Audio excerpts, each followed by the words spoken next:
the first time Karen was arrested, I remember going back to my home office that afternoon, and my paralegal told me that a guy named Mike had called the office and he has important information for me.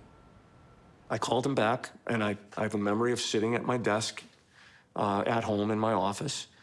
And, you know, he had a gravelly voice, and, you know, it was like a holy smokes moment, because he said that perhaps someone else caused the death of John O'Keefe.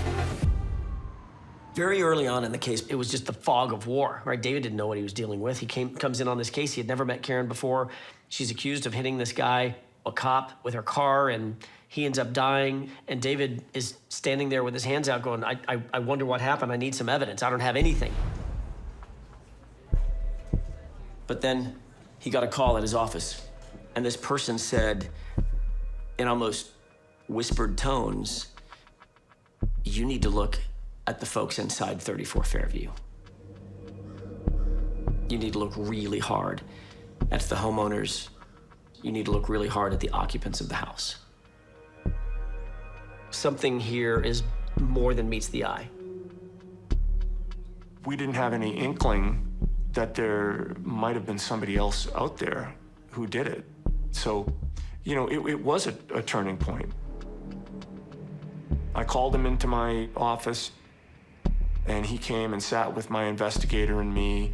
And, you know, it didn't really go anywhere with him beyond that. It's not like he was a witness or that we could use him, but that tip was invaluable because it sent us in a different direction very early on in this investigation.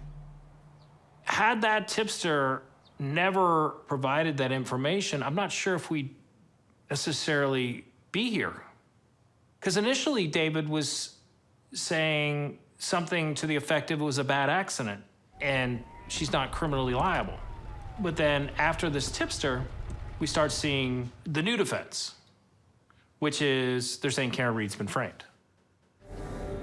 The people in the house that night included Brian Albert, the owner of the home, and Brian Higgins.